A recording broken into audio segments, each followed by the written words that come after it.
मेरा नाम राहुल वर्मा है और जो मैं आज सुनाने जा रहा हूँ वो कोई कहानी नहीं, बल्कि वो सच है जिसे याद करते हुए आज भी मेरी आवाज़ काम चाहती है।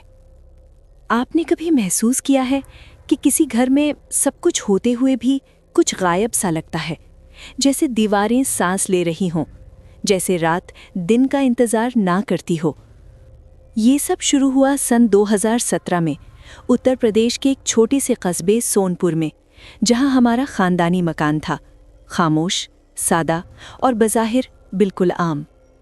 मेरे बड़े भाई अमित वर्मा की शादी हो चुकी थी।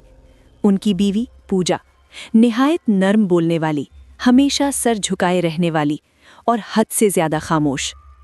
शादी को 2 साल गुजर गए थे, मगर घर में बच्चों की हंसी नहीं गूंजी थी। माँ कुछ न कहती, मगर उसकी खामोश नज़रें पूजा को सब कुछ कह देती थीं। और यही वो जगह है जहाँ से अंधेरा आहिस्ता आहिस्ता हमारे घर में दाखिल होना शुरू हुआ।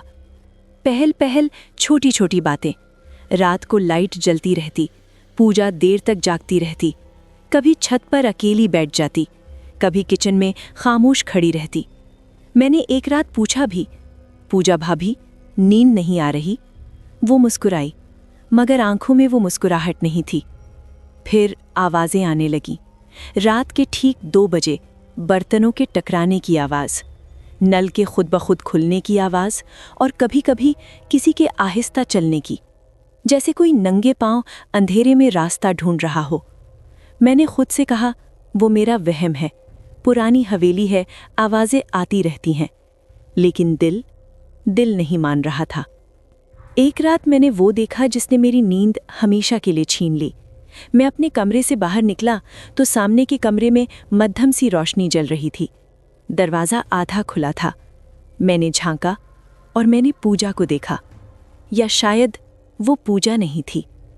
वो ज़मीन पर बैठी थी, बाल बिखरे हुए, और कुछ बड़बड़ा रही थी। अचानक उसने सर उठाया और उसकी आंखें मेरी आंखों से मिल गईं। वो आंखें पूजा की नहीं थीं। उनमें ना पहचान थी, ना इंसानियत, बस एक गहरी सर्द खालीपन। और फिर उसने धीमी आवाज़ में कहा, राहुल, अब पीछे हटना मुमकिन नहीं है। खामोशी।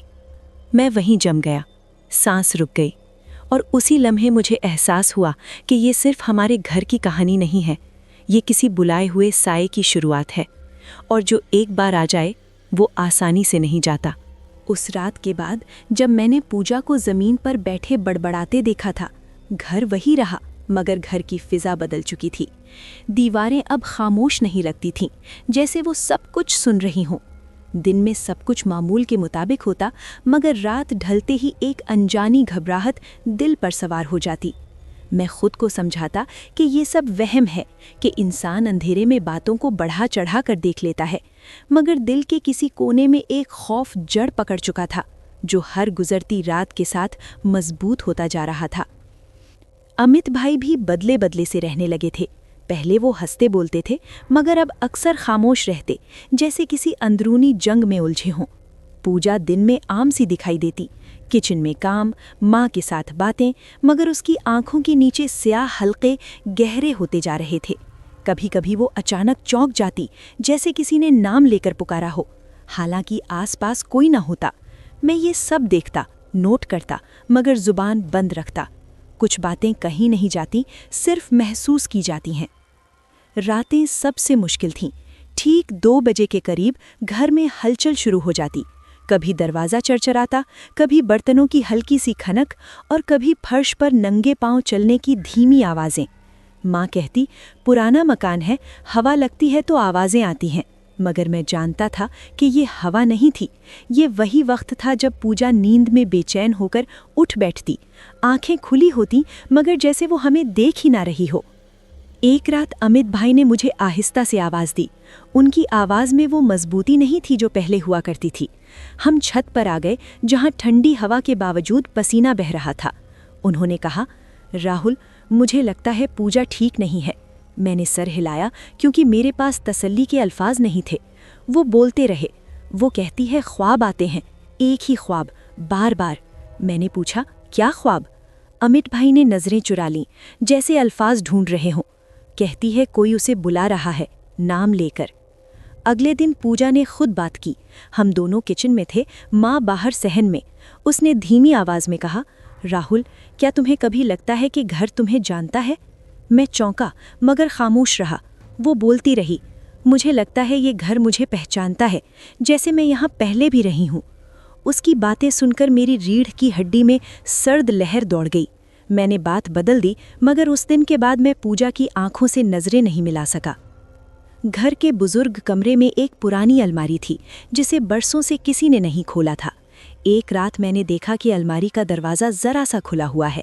मैंने सोचा शायद किसी ने सफाई की हो, मगर अगले दिन सब ने इनकार कर दिया। उस रात फिर वही हुआ। 2 बजे के करीब हल्की सी आवाज़ और अलमारी का दरवाज़ा आहिस्ता से खुलने की चरचराहट। मैं बिस्तर पर जमा रहा, दिल जोर जोर से धड़क रहा था और दिमाग बार बार कह रहा था कि मत उठो, मत देखो। मगर खौफ भी एक अजीब कशिश रखता है। मैं उठा, दरवाजे के पास गया और देखा कि पूजा हॉल में खड़ी है, नजरें उसी अलमारी पर जमी हुई। मैंने उसका नाम पुकारा, उसने कोई जवाब नहीं दिया। वो बस खड़ी रही, जैसे किसी के हुक्म की मुंतजिर हो। अमित भाई भी जाग गए और हम दोनों ने पूजा को आहिस्ता से कमरे में वापस ले जाकर बिठाया। वो कुछ नहीं बोली, बस एक जुमला बार बार दोहराती रही, अब वक्त आ गया है। किस चीज़ का वक्त? ये सवाल हमारे दिलों में अटका रहा। दिन गुजरते गए मगर बेचैनी बढ़ती गई। मोहल्ले वालों ने भी कहना शुरू कर दिया कि हमारे घर से रात को अजीब सी आवाज़ें आती हैं। कोई कहता तुम्हारे घर की लाइट सारी रात जलती रहती है। कोई कहता कभी खिड़कियों में साए नजर आते हैं। अमित भाई गुस्से में सब बातें टाल देते, मगर मैं जानता था कि ये महज बातें नहीं थीं, ये सब हमारे खौफ की बाज़गश्त थी जो अब दूसरों तक पहुंच रही थी। एक शाम पूजा अचानक बेहोश हो गई। डॉक्टर को बुलाया गया। उसने कहा कमज़ोरी है, नींद पूरी नहीं हो रही। मगर जब डॉक्टर चला गया, पूजा ने आंखें खोली और सीधा मेरी तरफ देखा। उसकी आवाज़ बिल्कुल बदली हुई थी, भारी, अजनबी। उसने कहा, डॉक्टर को क्या पता असल बीमारी क्या है। मैं सहम गया। अमित भाई ने उसका हाथ पकड़ लिया, मगर पूजा ने हाथ झटक दिया, जैसे वो लम्स उसे बर्दाश्त ही ना हो। इसके बाद पूजा ने खुद को कमरे तक महदूद कर लिया। वो कम बोलती, ज्यादा वक्त खामोशी में गुजारती। रात को उसके कमरे से हल्की हल्की सरगोशियां सुनाई देती। कभी वो हंसने लगती, एक ऐसी हंसी जो खुशी की नहीं बल्कि किसी अंदरूनी जीत की लगती थी। मैं अक्सर दरवाजे के बाहर खड़ा रहता, अंदर जाने की हिम्मत नहीं होती थी। ऐसा लगता था जैसे एक बार अंदर गया तो कुछ ऐसा देख लूंगा जिसे भुला नहीं पाऊंगा। माँ ने एक दिन कहा, किसी बुजुर्ग से बात करनी चाहिए। अमित भाई ने इनकार कर दिया। लोग क्या कहेंगे, वो बोले। मगर हकीकत ये थी कि वो खुद भी डरे हुए थे। मैं देख सकता था, उनकी आंखों में वही खौफ था जो मेरे दिल में था। हम सब एक ऐसे मोड़ पर खड़े थे जहां हर कदम आगे खतरा था और पीछे वापसी का रास्ता धुंध में गुम हो चुका था। उस रात बारिश हो रही थी, बादल गरज रहे थे और हवा खिड़कियों से टकरा रही थी। ठीक 2 बजे, वही वक्त, पूजा के कमरे से एक तेज आवाज आई, जैसे किसी ने जोर से दरवाजा पीटा हो। हम सब दौड़ पड़े। दरवाजा बंद था, अंदर से कुंडी लगी हुई। अमित भाई ने आवाज दी, मगर कोई जवाब नहीं आया। जब हमने दरवाजा तोड़ा, अंदर का मंजर देखकर मेरे कदम मुंजमद हो गए। पूजा कमरे के बीचों बीच खड़ी थी, आंखें बंद, हाथ फैले हुए और होंठ हिल रहे थे। कमरे की हवा भारी थी, सांस लेना मुश्किल हो रहा था। जैसे ही उसने आंखें खोली, मुझे वही खालीपन नजर आया जो मैंने पहली रात देखा था। उसने आहिस्ता से कहा, अब तुम सब सुनोगे, वो जो बरसों से खामोश है। उस लम्हे मुझे यकीन हो गया कि ये सब सिर्फ नींद की कमी, कमज़ोरी या वहम नहीं था। ये किसी ऐसी चीज़ का बिल्डअप था जो आहिस्ता आहिस्ता हमें अपनी गिरफ्त में ले चुकी थी और हमें अंदाज़ा भी नहीं था कि अंजाम कितना करीब है। उस लम्हे जब पूजा ने आंखें खोलकर कहा था, अब तुम सब सुनोगे, वो जो बरसों से खामोश है, मुझे यूं लगा जैसे वक्त ठहर गया हो। बारिश की गरज, बाहर की दुनिया, सब कुछ एकदम बेमानी हो गया। कमरे में सिर्फ हम थे और वो मौजूदगी जो दिखाई नहीं देती थी मगर महसूस हर सांस में हो रही थी। अमित भाई ने कांपते हाथों से पूजा का नाम पुकारा। पूजा, ये क्या कर रही हो? मगर जवाब में जो आवाज़ आई वो पूजा की नहीं थी। वो आवाज़ भारी थी, गहरी, जैसे कई साल पुरानी हो। ये नाम मेरा नहीं है, ये सुनकर मेरी टांगों में जान नहीं रही। माँ ने दीवार का सहारा लिया और मैंने महसूस किया कि हमारा घर, वही घर जो बरसों से हमें पनाह देता आया था, आज खुद हमसे नज़रें चुरा रहा है। पूजा ने आहिस्ता आहिस्ता कदम बढ़ाए। हर कदम के साथ फर्श चरचराता, जैसे एहतजाज कर रहा हो। उसकी आंखें अब बिल्कुल सियाह लग रही थीं और चेहरे पर एक ऐसी मुस्कुराहट थी जिसमें खुशी नहीं, सिर्फ तस्कीन थी। तुम सब ने सुना नहीं, वो बोली, ये घर रात को क्या कहता है। मैंने दिल ही दिल में दुआ पढ़ी। अल्फाज ज़बान पर नहीं आ रहे थे। अमित भाई ने आगे बढ़कर उसका हाथ पकड़ना चाहा, मगर जैसे ही उसने हाथ बढ़ाया, पूजा ने चीख मारी, एक ऐसी चीख जो इंसानी नहीं लगती थी। कमरे की लाइट झपकने लगी और हवा में एक अजीब सी बू फैल गई, नमी और मिट्टी की बू, जैसे पुरानी कब्रों से उठती है। रुको, मैंने चीख कर कहा, मगर मेरी आवाज़ खुद मुझे अजनबी लग रही थी। पूजा रुकी और आहिस्ता से मेरी तरफ मुड़ी। तुमने सबसे पहले देखा था ना, उसने कहा। तुमने मुझे उस रात देखा था, ज़मीन पर। तभी मैं जान गई थी, तुम सब सुनने के लिए तैयार हो। दीवार के कोने में रखी पुरानी अलमारी अचानक ज़ोर से खुल गई। अंदर से ठंडी हवा का झोंका आया और साथ ही एक मध्यम सी सरगोशी, ऐसी सरगोशी जिसमें अल्फाज वाज़े नहीं थे, मगर दर्द साफ महसूस हो रहा था। माँ रोने लगी, ये सब बंद करो, मेरे घर से चले जाओ। मगर जो चीज़ सामने थी वो किसी के कहने से जाने वाली नहीं थी। पूजा ने फर्श पर बैठते हुए हाथ मिट्टी पर मारा। ये घर मेरा था, उस आवाज़ ने कहा। यहाँ मेरी हंसी गूंजती थी, यहाँ मैंने ख्वाब देखे थे। हर लफ्ज़ के साथ कमरे की दीवारों पर साए हरकत करने लगे। मुझे लगा जैसे दीवारें सांस ले रही हों, जैसे वो भी अपनी कहानी सुनाना चाहती हों। तुमने मुझे दफन किया, आवाज़ लर्जी, जिंदा, इन दीवारों में। ये सुनते ही अमित भाई के हाथ से पसीना टपकने लगा। उनकी आंखों में एक अनजाना खौफ था, या शायद एहसासे जुर्म, जिसकी वजह वो खुद भी नहीं जानते थे। मैंने हिम्मत करके पूछा, तुम कौन हो?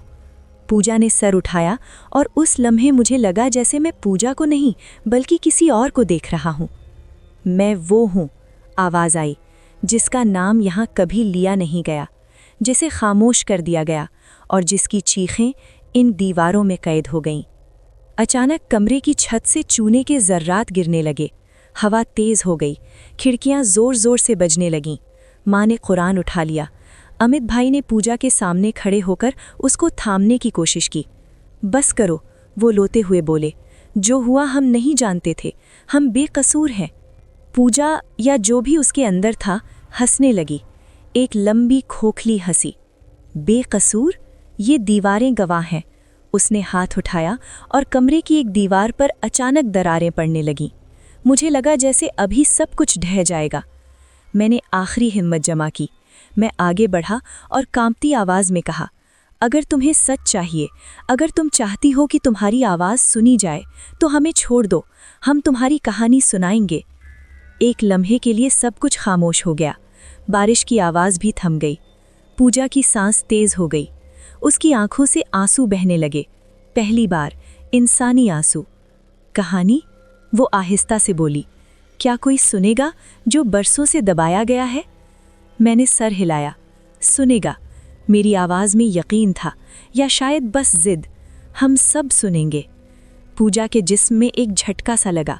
वो ज़मीन पर गिर पड़ी। एक ज़ोरदार चीख गूंजी और फिर खामोशी। लाइट सीधी जलने लगी। हवा थम गई। दीवारों के साए अपनी जगह वापस चले गए। हम सब वहीं खड़े रहे, सांसें गिनते हुए, जैसे अभी भी यकीन नहीं आ रहा था कि सब खत्म हो गया है। पूजा बेहोश पड़ी थी। उसके चेहरे पर अब वही मासूमियत थी जो पहले हुआ करती थी। अमित भाई घुटनों के बल बैठ गए। माँ ने शुक्र अदा किया और मैं बस दीवार को देख रहा था, क्योंकि मैं जानता था ये खामोशी किसी वादे की कीमत थी, और कुछ वादे जिंदगी भर साथ रहते हैं। उस रात के बाद हमारा घर खामोश तो हो गया, मगर वो खामोशी सुकून वाली नहीं थी। ऐसी खामोशी जिसमें यादें सांस लेती हैं और दीवारें गुजरे हुए लम्हों को थामे रखती हैं। पूजा 3 दिन बाद होश में आई। उसकी आंखों में खौफ था, मगर वो खालीपन नहीं रहा। उसे कुछ याद नहीं था, न आवाज़ें, न साए, न वो अल्फाज जो उसने हमारे दिलों पर नक्श कर दिए थे। अमित भाई ने उससे कुछ पूछा नहीं। कुछ सच ऐसे होते हैं जो जान लेने के लिए नहीं, बल्कि उठाने के लिए बहुत भारी होते हैं। हमने घर के उस हिस्से को बंद कर दिया जहाँ पुरानी अलमारी थी। दीवारों की दरारें भर दी गईं, मगर कुछ खला सीमेंट से नहीं भरते। मोहल्ले वालों ने कहा कि अब रात को कोई आवाज़ नहीं आती, लाइट खुद ब खुद नहीं जलती, खिड़कियों में साए नहीं दिखते। मगर मैं जानता हूँ, कुछ कहानियाँ ख़त्म नहीं होती, बस खामोश हो जाती हैं। कभी कभी जब रात बहुत गहरी हो और हवा बिल्कुल थम जाए, मुझे लगता है जैसे कोई आहिस्ता से सांस ले रहा हो, न डराने के लिए बल्कि याद दिलाने के लिए। हमने उसका वादा निभाया। हमने उस कहानी को ज़बान दी जिसे बरसों दीवारों में दफन रखा गया था, और शायद इसीलिए वो चली गई। लेकिन मैं ये बात यकीन से कह सकता हूँ, अगर आपका घर अचानक रात को बहुत खामोश हो जाए तो समझ लीजिएगा कि वो खामोशी खाली नहीं होती, कभी कभी वो सुन रही होती है।